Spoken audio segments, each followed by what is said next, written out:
In the earliest days of Greek thought, when the world was still explained through myths and the will of the gods, a man from the city of Miletus took a different path. He spoke of the Apeiron, the boundless, the undefined, as the source of all things. And from this mysterious principle, he believed the world came into being through conflict, balance, and time. He was the first to write down his philosophical ideas and the first to imagine the earth suspended freely in space.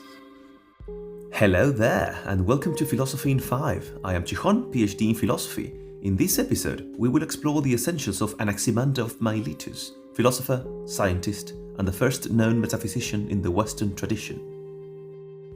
Anaximander was born around 610 BC in Miletus, a thriving city on the coast of what is now Turkey. He likely studied under Thales, and he belonged to what we now call the Milesian school, that is the school of Miletus, the earliest group of Greek philosophers who sought to understand the cosmos through reason.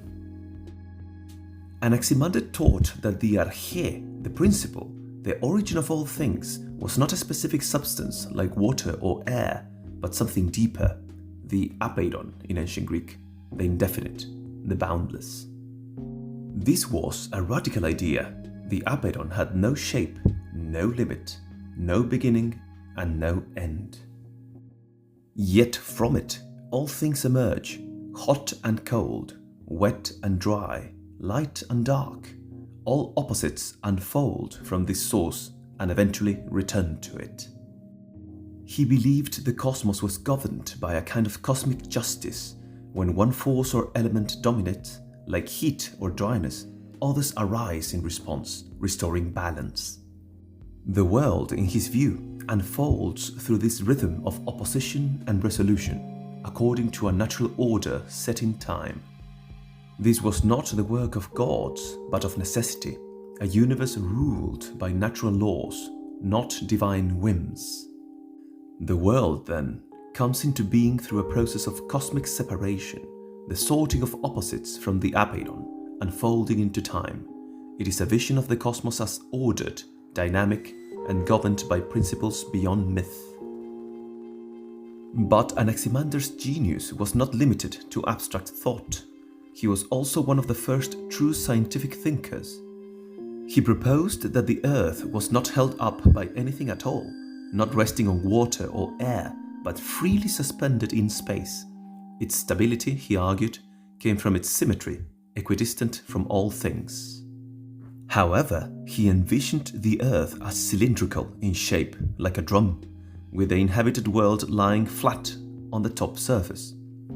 He explained celestial bodies not as gods, but as rings of fire, visible only through small openings, a theory that allowed him to offer natural explanations for eclipses.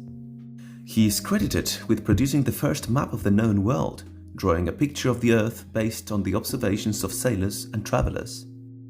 He also created one of the first known star charts and is said to have built the first Greek sundial, an instrument to track time by the movement of the sun. Even more remarkably, Anaximander believed that human beings had evolved from aquatic creatures. Observing the long dependence of infants on others, he reasoned that the first humans must have developed inside fish until they were ready to survive on land. And although he was not a vegetarian, he advised against eating fish out of respect for our ancestors. In all this, we see a mind drawn not to stories, but to observation, pattern, and reason, a search for order both in the heavens and in ourselves. Anaximander continued and expanded the rational project begun by Thales, but he went further, introducing the first abstract, immaterial principle into Greek thought. His ideas laid the foundation for both metaphysics and natural science. He showed that the world could be understood through structure, reason, and pattern, not just belief. He dared to imagine what lies beyond all things visible. And that was Anaximander in 5.